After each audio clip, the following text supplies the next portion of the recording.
Kans kaivaa koloa justiin luola. Näin on. Ei, mutta se jätkä oikein tietokoneharrastaja, sillä on viton kova kone, niin... No ota niin se kuva. No se nyt olis äsken saanut hyvä. Ei enää, lintu lensi. No vittu äsken, Mikko, sä mokasit pahasti. Ei ikään mokannut. Onko lintu, Peter? Katsotaan, zoomataan vähän. Oh. Tuo on vaan sairaan näköinen, onko se syöpä? Ei, mä en tiedä mikä lintu se on. Se ei kai, se kuvaa.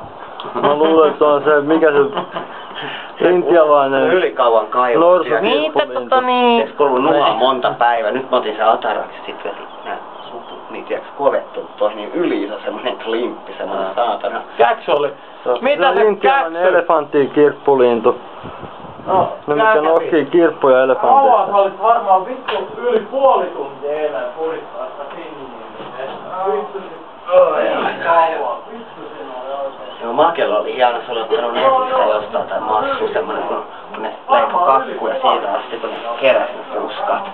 Tiedätkö kuinka ne teki ensin? No. Kukat kun oli kuivat, niin ne isolla kankaalla näin heilutti, ne sai pelkät hartsit. Joo, se on silkkihuitilla tai jollakin. Sitten se oli this is chocolate, this is for me, this is for Eurooppa. Semmonen iso 20 litraa saavi, se heitti satana hiekkaa sekautti, lapiolla hiekkaa vielä. This is bullshit for Eurooppa.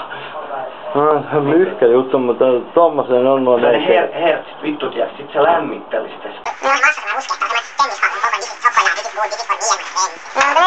Suomalaisia vittu. Suomalaisia vittu. Koko ajan osattele. En mä kuvaa. Vittu, onpa sun nenä. Kyllä mä tiedän, että sä oot skoijaa apinaa koko ajan, saatana.